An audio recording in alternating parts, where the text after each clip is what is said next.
જરા વિચારો, એક આખું શહેર જેના પર નિર્ભર છે એવા પાવર પ્લાન્ટને ચાલુ ગ્રીડ સાથે જોડવાનું છે. એક નાનકડી ભૂલ અને બધું જ ઠપ, આખું શહેર અંધારામાં. તો આટલું જોખમી કામ આટલી ચોકસાઈથી થાય છે કેવી રીતે? જુઓ, આ કોઈ રમત નથી. ખરેખર આ તો એક વિશાળ પાવરના સ્ત્રોતને એક જીવંત, ધબકતી સિસ્ટમ સાથે ભેળવવા જેવું છે. વોલ્ટેજ, ફ્રીક્વન્સી કે ફેઝમાં જરા સરખો પણ તફાવત રહી જાય ને તો પરિણામ ખૂબ જ ગંભીર આવી શકે છે.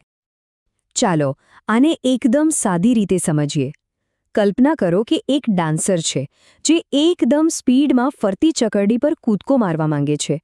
જો એની સ્પીડ અને ટાઈમિંગ બરાબર ના હોય તો શું થાય? એ પડી જાય, બરાબર? બસ, ગ્રીડના કિસ્સામાં આ પડવું એટલે કરોડોનું નુકસાન અને લાખો લોકો માટે અંધારપટ.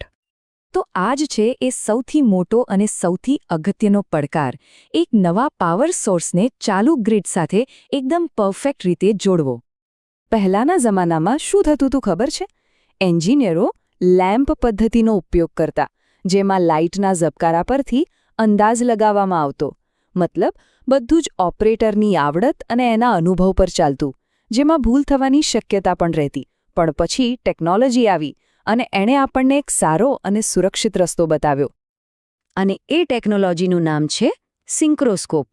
એક એવું સાધન જ્યાં અઘરા કામને એકદમ સરળ અને એટલું ચોક્કસ બનાવે છે કે પૂછો જ નહીં. ખરેખર એ ગ્રીડનો એક અદૃશ્ય રક્ષક છે. સારું, તો અહીં આખી ગોઠવણ કેવી હોય છે એ જોઈએ. એક બાજુ છે નવું ઓલ્ટરનેટર, એટલે કે આપણો નવો પાવર સોર્સ. બીજી બાજુ છે વિશાળ બસ બાર, જ્યાં આપણું પાવર ગ્રીડ છે. અને બરાબર વચ્ચે આ બંનેને જોડવા માટે બેઠો છે આપણો હીરો, સિન્ક્રોસ્કોપ. હવે જરા આ ડાયલ પર ઝૂમ ઇન કરીએ. આને ઓપરેટરની આંખો કહી શકાય. આમ જુઓ તો બસ એક કાંટો જ છે, પણ એ જે ભાષામાં વાત કરે છે ને એ ઓપરેટરને બધું જ કહી દે છે. પણ સવાલ એ છે કે એ શું કહે છે?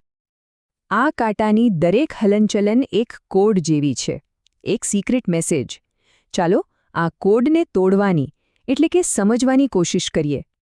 જોયું? એકદમ સીધું ગણિત છે. જો કાંટો ક્લોકવાઇઝ એટલે કે ઘડિયાળની દિશામાં ફરે તો સમજી લેવાનું કે આપણું ઓલ્ટરનેટર ફાસ્ટ છે, ગ્રીડ કરતાં વધુ ઝડપી છે. અને જો એ એન્ટી ક્લોકવાઇઝ ફરે તો બસ એ ધીમું છે. કેટલું સરળ નહીં? પણ અહીંયા વાત પૂરી નથી થતી.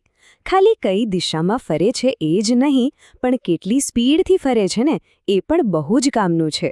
જો કાંટો બહુ જ સ્પીડમાં ફરતો હોય તો મતલબ કે ફ્રીક્વન્સીમાં બહુ મોટો તફાવત છે. અને જો એ ધીમે ધીમે ફરે તો સમજવાનો કે આપણે આપણી મંઝિલની એકદમ નજીક છીએ. અને હવે આવે છે એ સૌથી અગત્યની ક્ષણ. એ ક્ષણ જેના માટે આટલી બધી મહેનત કરવામાં આવી. એ ક્ષણ જ્યાં બધું જ દાવ પર લાગેલું હોય છે. તો પરફેક્ટ કનેક્શન માટેની શરત શું છે? શરત એ છે કે કાંટો ફાસ્ટ એટલે કે ક્લોકવાઇઝ દિશામાં તો ફરતો હોવો જોઈએ, પણ એકદમ ધીમે ધીમે. આમ કરવાથી શું થાય? એનાથી એ પાક્કું થાય કે જેવું ઓલ્ટરનેટર જોડાય એ તરત જ ગ્રીડને મદદ કરવાનું શરૂ કરી દે, એના પર બોજ ના બને. હવે ઓપરેટરની નજર એકદમ પોઇન્ટર પર ચોંટેલી છે, જે ધીરે ધીરે ઉપર આવી રહ્યો છે. ક્યાં? બરાબર 12ના આંકડા પર. આ જ છે જાદુઈ ક્ષણ, જે ક્ષણે નવા ઓલ્ટરનેટરનો ફેઝ ગ્રીડના ફેઝ સાથે એકરૂપ થઈ જાય છે. અને બસ ક્લિક! બરાબર 8 સેકન્ડે જ સ્વિચ બંધ થાય છે. જરા પણ આમ તેમ નહીં, એકદમ પરફેક્ટ ટાઈમિંગ. અને એનો પરિણામ શું આવ્યું? એકદમ સ્મૂધ અને સેફ કનેક્શન. નવું ઓલ્ટરનેટર હવે ગ્રીડનો એક ભાગ બની ગયું છે અને લાખો લોકોના ઘરમાં વીજળીનો પ્રવાહ વહેતો રહે છે. અને આ બધો કમાલ કોનો? પેલા નાના એવા ડાયલ અને એના પર નાચતા કાંટાનો. આ વાત આપણને વિચારતા કરી દે છે નહીં? આપણી આસપાસ, આપણા રોજિંદા જીવનમાં આવી કેટલીય અદૃશ્ય વસ્તુઓ હશે જે પરફેક્ટ ટાઈમિંગ પર કામ કરે છે. અને એટલે જ આપણું જીવન આટલું સરળ છે. વિચારવા જેવું ખરું.